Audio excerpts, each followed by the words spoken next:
on the trade. What is the difficulty? I've done a fantastic deal. We are celebrating the deal.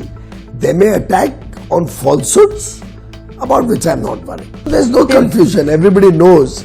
And that's a Section 232 tariff. Yeah, it's not a reciprocal tariff.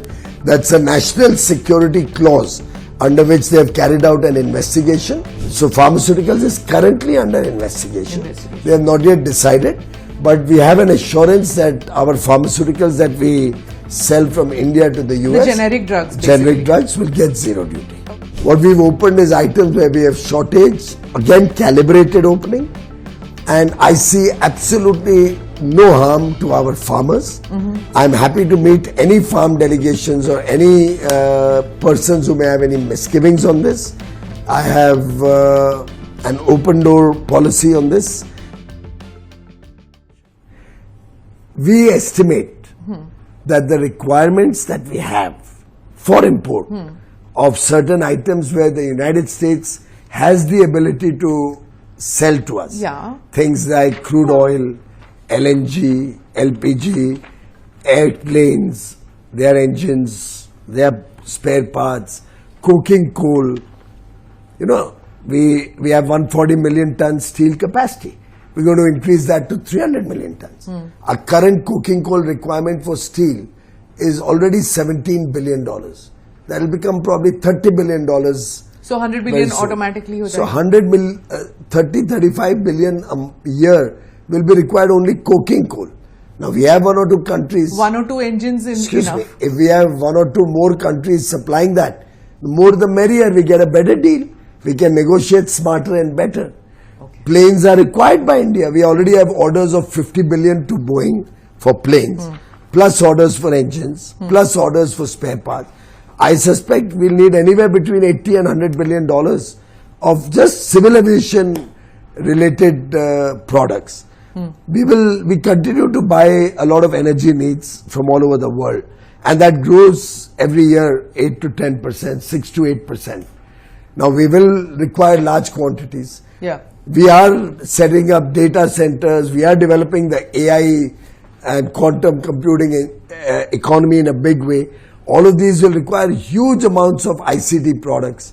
When we estimate these products, currently, as we speak, we are already importing 300 billion a year of these products from different parts of the world. In the next 5 years, we estimate we will need $2 trillion of these products, where America has very good capabilities and capacity to support the Indian economy with high quality at competitive. A little bit of confusion about Indian exports on steel, copper and aluminium. Do they still have that 50%? No, there's no confusion. Everybody knows.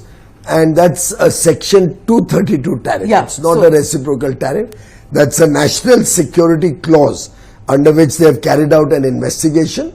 And these products are at 50% for the entire world.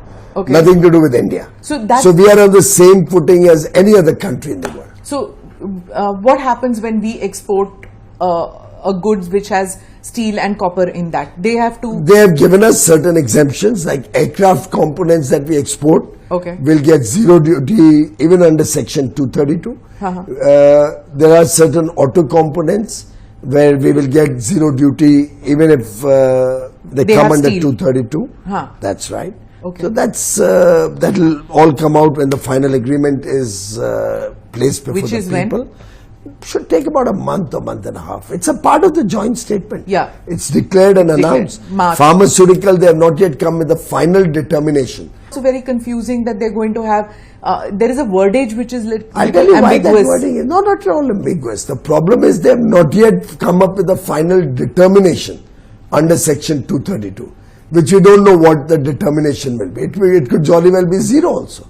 So therefore that has been written that we will negotiate and finalize after the 232. But don't they have it in a blueprint in place? During COVID the same thing happened. They had a blueprint. No, this is a legal regulatory process. Like we have anti-dumping duty under Director General of Trade Remedies.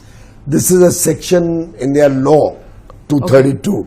Under which when they see a threat to their national security, they can put a tariff universally on everybody. Including pharmaceuticals. So pharmaceuticals is currently under investigation. They have not yet decided. But we have an assurance that our pharmaceuticals that we sell from India to the US, the generic drugs, basically. generic drugs will get zero duty. Okay. Our gem and diamonds have got a zero duty, yeah. reciprocal tariff. Let me go. States are worried about apples or about tree nuts. They're worried that, and the basic question that we are a food surplus, food producing nation. Why do we need foreign foods? These are the products which I listed out on which we are surplus, and right. therefore we have not opened it.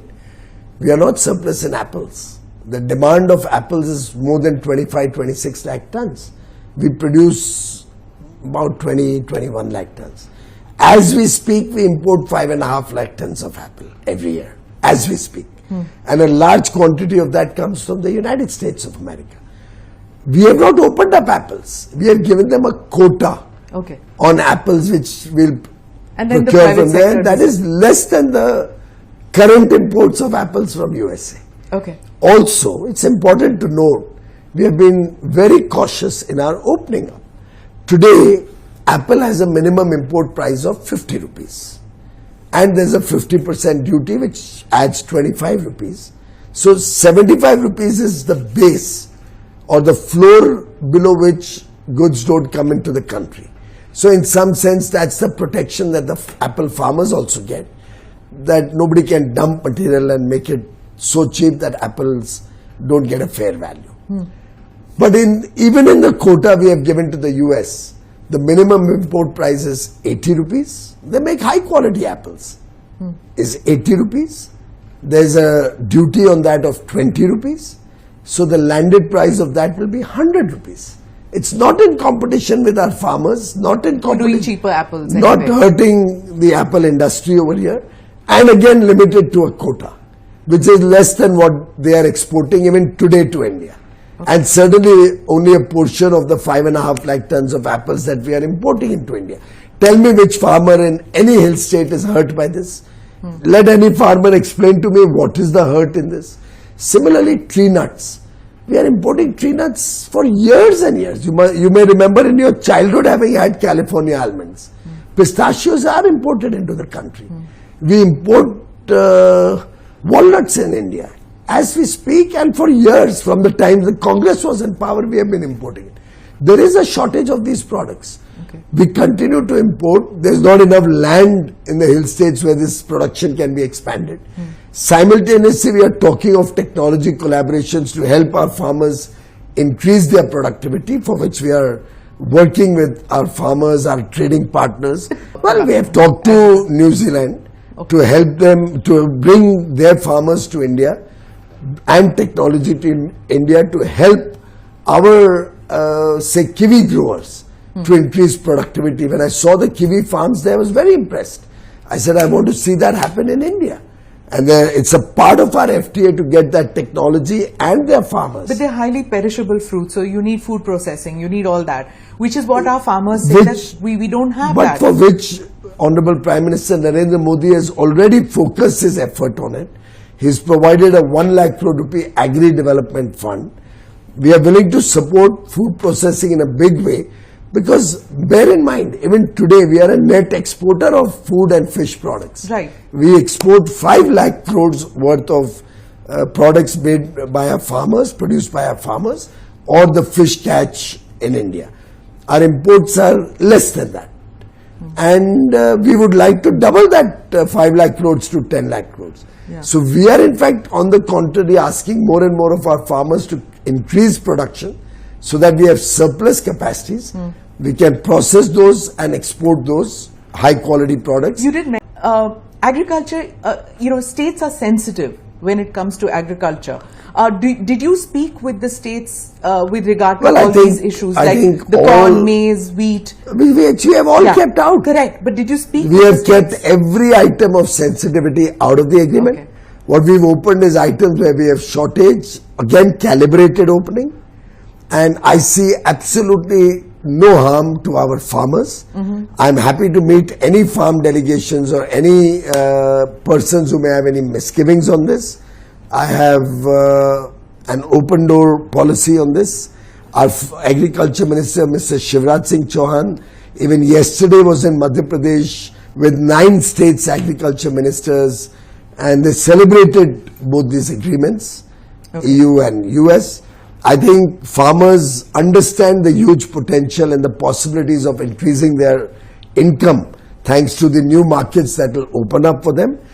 Sadly, a few political elements do try to distort issues or misrepresent them or try to divert from all the support that we have got them in these agreements or mislead them into falsehoods, gumrah karne ki koshish karte hain. And I think it's very sad that they are playing with the sentiments with these very simple and very well-meaning farmers. I would appeal to everybody to desist from misleading farmers, and if anybody, any farm organization, any journalist, any newspaper, any expert on farm economy has any concerns, please reach out to us full time. Are you ready with your ammo, sir? Because the Parliament session is going to be difficult for you guys in the sense that they will the opposition is going to attack you a lot on the trade deal. What is the difficulty? I've done a fantastic deal. We are celebrating the deal. They may attack on falsehoods, about which I'm not worried. But if there was any mistake about which I had to be embarrassed, if there was any loose end which I would have left behind, then I should have been worried. I welcome any discussion on this. I welcome anybody to come and have a conversation with me on this, provided they're willing to let Parliament run. We can have it in Parliament, we can have it outside Parliament, but usually until the trade deal is complete in all respects and approved by the cabinet, it's not placed in public domain. Okay. So we'll have to wait for some time. Yes, we'll have to wait for some more time. And in any case, there's nothing in this that they can attack me with. I dare say they are very non-serious politicians. They've missed an opportunity to have a healthy debate on the President's address to Parliament, which is a absolutely sad day for us. Probably the first time that we've had to abort a complete discussion because of the immaturity and behavior of some parliamentarians from the opposition. I do hope they will see reason and understand that Parliament is a debate for discussion, for debate, for dialogue. We want them to raise issues of public importance.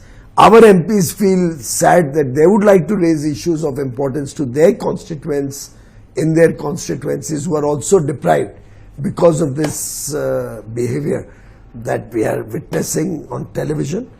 In fact, the world must be seeing this and really wondering what kind of opposition leaders India has. Right.